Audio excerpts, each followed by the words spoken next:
How do you prepare for your child's college education? Basically, you have two options. Option number one is you save money until your child reaches 18 years old and you earn interest.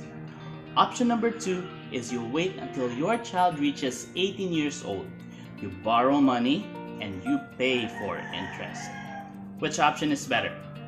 100% of people say option number one is better. Actually, they're right. People understand the importance of an educational fund. But the funny thing is, not a lot of people actually has educational fund prepared for their children. But why? The most common reason people have is that we don't know where to invest, or we don't know how to start to save. What's the best approach to build an educational fund anyway? If you're asking the same question, this video is for you. I will tell you exactly what you need to do. Truth is, saving is not easy for most of us. It requires a lot of discipline. To maximize the growth of your money, you need to consider three factors: time, money, and interest. I'm going to teach you 2 steps. Yes, only 2 steps that you need to do to build your educational fund. First step is set a specific goal. You need to know exactly the amount you need to pay for college education.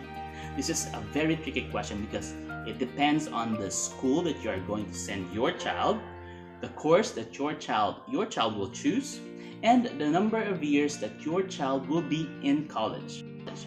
On top of that, tuition rates today will not be the same when your child reaches college in the future. So you have to consider inflation. But don't worry, this is not impossible. We can still calculate a good enough estimate. From where I am, college education costs around $70,000 per year.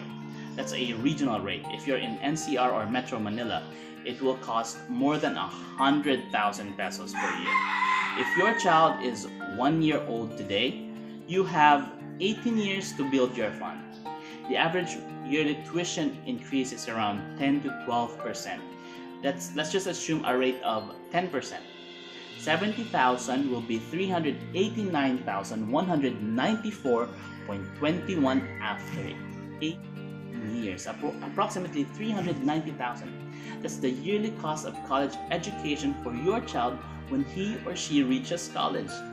Multiply that to 4 years, assuming it's a 4-year course, that will equal to 1,560,000 pesos.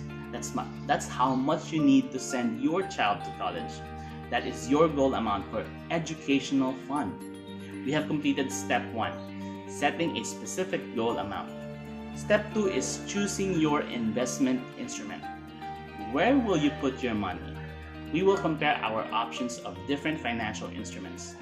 We will try first the most common, which is putting your money in the bank. In the Philippines, you're lucky if you can get an interest rate of 1% annually. Let's say you save 3,000 pesos every month. That's 36,000 in a year. In the bank, you earn 1% interest. So in the first year, you will earn 360 pesos interest. In the succeeding year, that will be compounded. After 18 years, your savings will reach 709,949.97 pesos. Question: will that be enough to send your child to college? No! Remember, you need 1.56 million to pay for your child's college education. We need an investment fund that will return higher interest rate. Saving in the bank will not work. Let's try mutual fund, equity fund for example. Let's say you get an average of 9% annual interest. Your 3,000 monthly savings after 18 years can reach 1,558,377.81 pesos approximately. Will that be enough to cover our target fund, which is 1,560,000 pesos? Good enough, right? I think that's good enough. Imagine you're only saving 3,000 pesos every month. If you simply put your money in a savings account in the bank, your money wouldn't even reach 1,000,000 pesos. You have to find the best financial instrument to make the most of your savings. That's your solution right there.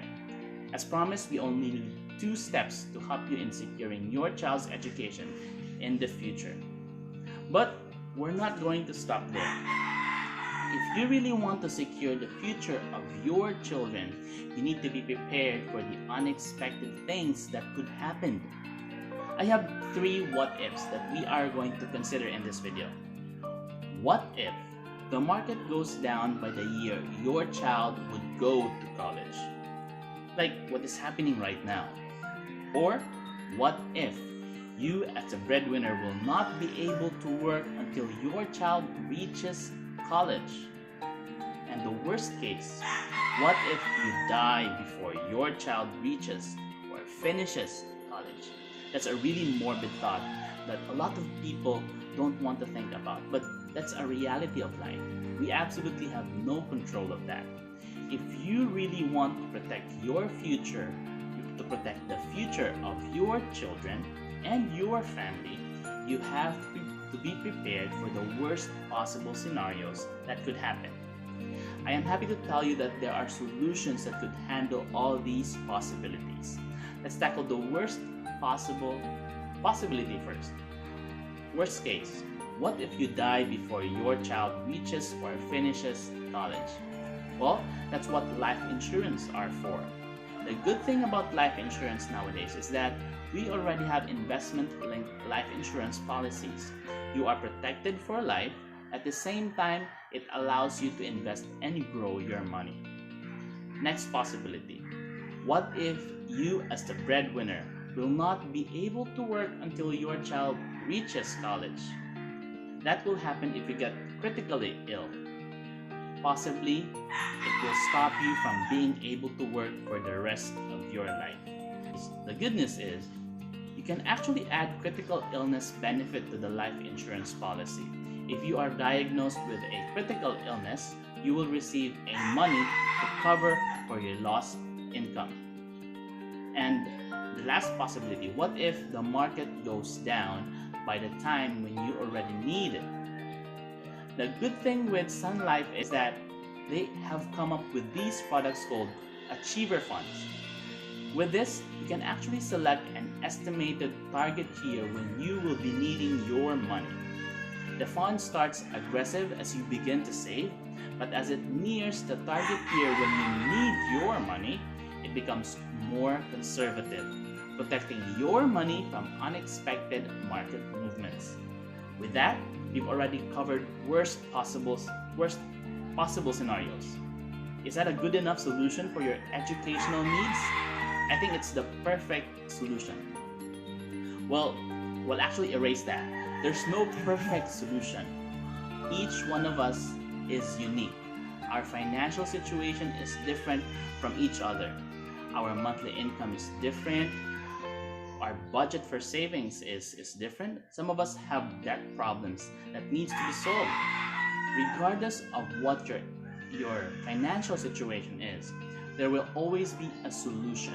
You just need someone who has the expertise to be able to help you.